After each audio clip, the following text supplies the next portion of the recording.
Então, muito boa noite a todos. Queria cumprimentar a direção do grupo e a mesa e todos os colegas presentes. Portanto, o meu caso didático de cardiomeiopatia de stress foi naturalmente escolhido entre aqueles que nós temos no nosso serviço e é uma área em que nós temos trabalhado alguma coisa. Lembrando que a cardiomeiopatia está por tudo. Caracteriza-se com a instalação aguda de uma insuficiência cinésia transitória apical e média do ventrículo esquerdo, na ausência de lesão coronária significativa, e muitas vezes mimetiza um síndrome coronário.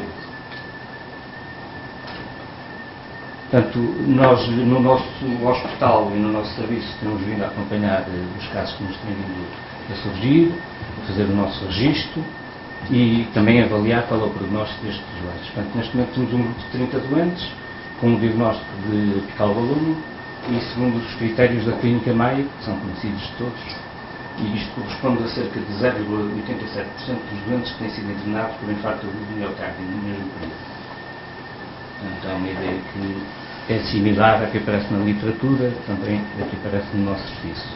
Os critérios de diagnóstico da Clínica Maio são conhecidos de todos, portanto não vou estar aqui a discriminar, mas só lembrar que esta alteração importante, esta disfunção ventricular esquerda importante, exige a comprovação de ausência angiográfica de doença obstrutiva coronária ou de evidência de ruptura aguda de placa, isto é, pode haver uma pequena placa no território coronário, não aquilo que está ligado com a discinésia ventricular. Muitas vezes existem, ou quase sempre, alterações eletroradiográficas de novo, subida das enzimas, e é necessário ter aqueles critérios de exclusão.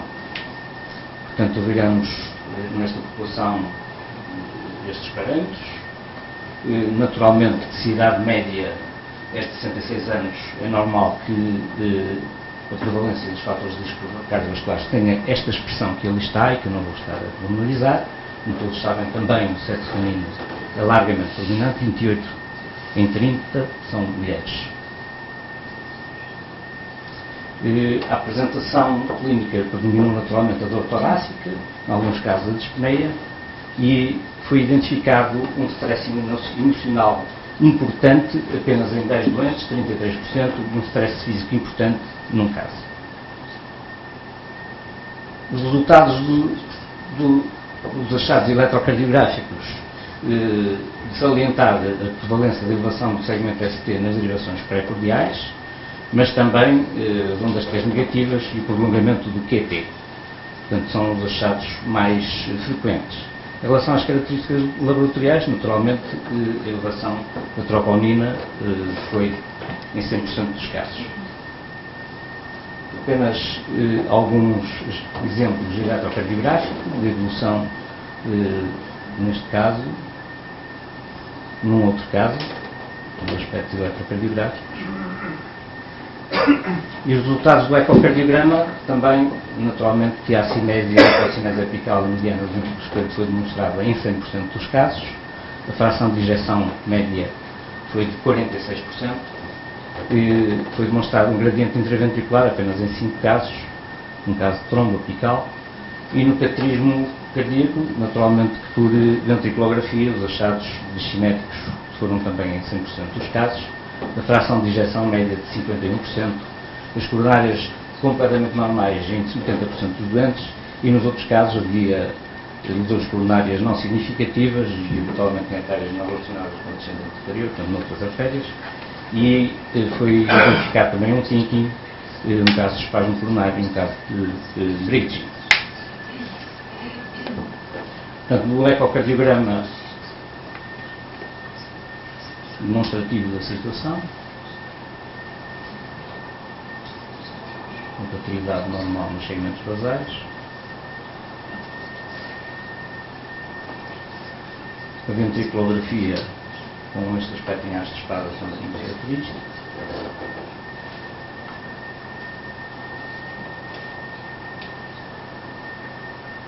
Queria comprovar que de facto as coronárias são normais, mas uma vez que não estou a conseguir, o tempo vai muito avançado, vão ter que acreditar em mim. Portanto, mais um caso com um aspecto muito típico na ventriculografia, Aqui sim, já conseguimos ver, portanto, coronária esquerda, coronária direita, portanto, artérias coronárias perfeitamente normais. Na fase aguda tivemos algumas complicações sérias, portanto, não é uma situação sempre tão inocente quanto isso. 6 casos de choque cardiogénico, 2 casos de edema do pulmão, as outras um caso de bloqueio completo que necessitou depois pacemaker, as outras, e apenas morreu um doente em fase aguda.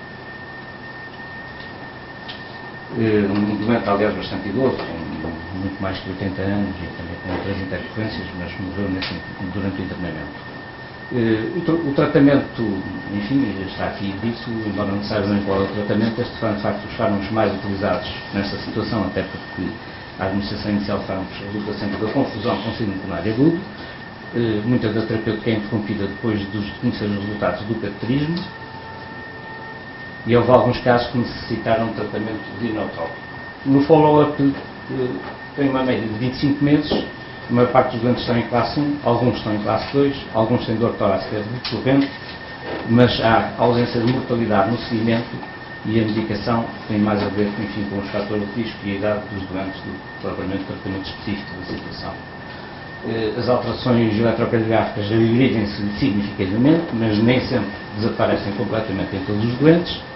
E no ecocardiograma a fração de ejeção média foi de 71%. Portanto, uma recuperação desta situação, como é característico da síndrome. Houve uma recorrência da doença em 2 casos apenas. Portanto, este é um exemplo do ecocardiograma no follow-up, que é perfeitamente diferente de todos conhecidos. Portanto, as conclusões são claras, é uma entidade rara, mas a sua incidência poderá estar a ser subestimada se não for ativamente procurado. Exige um diagnóstico diferencial do infarto miocárdio, habitualmente feito por angiografia, e a confirmação da ausência de doença coronária significativa. Na sua fase aguda, apesar do seu caráter transitório, na fase aguda pode haver complicações sérias, ou de mortalidade, mas o prognóstico a longo prazo habitualmente é bom, com uma recuperação significativa.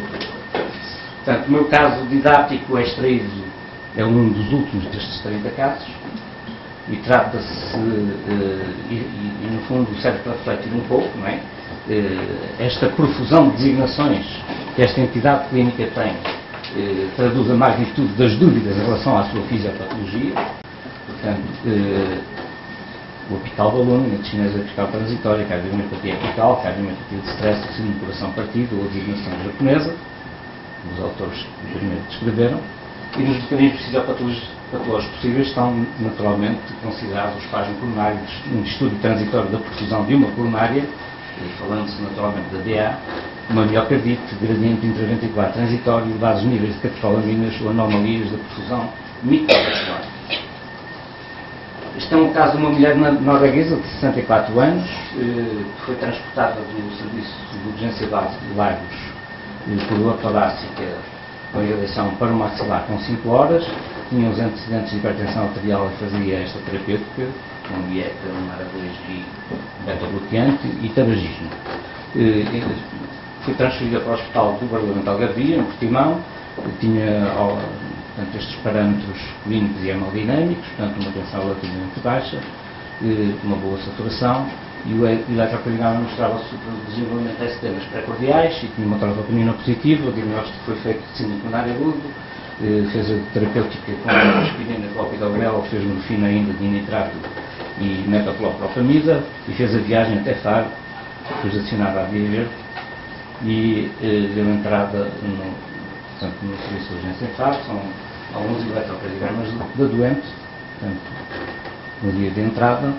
Na unidade de cuidados intensivos coronários ainda referia algum desconforto pré-cordial, os parâmetros hemodinâmicos eram idênticos, mantinha um eletrocardiograma com supra, e a troponina confirmou-se o mesmo valor, e a CKMB também era normal e elevada.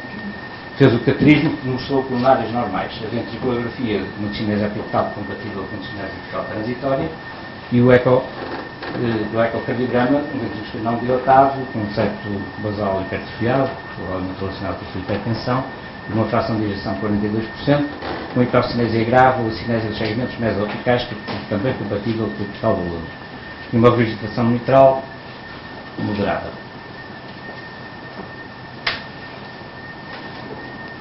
também consegui mostrar as coronárias. Na unidade de cuidados intensivos fez o tratamento inicial também para cima de coronária aguda, nomeadamente com fundo farinite, naturalmente. Foi feito também IECA, apesar daquela tensão. E houve uma evolução posterior para um choque cardiogénico, que obrigou à introdução de drogas hipotensoras e foi administrada a dobutamina endovenosa. Quando foi administrada a dobutamina, teve recidiva dor torácica, reelevação do segmento ST e foi necessário interromper o entrópico e correção do choque só com glucose. A evolução clínica foi favorável, com melhoria das alterações do eletrocardiograma, como em todos os outros casos, e também da função ventricular esquerda, e a alta já tinha 52% de fração de ejeção, portanto já significativamente melhor.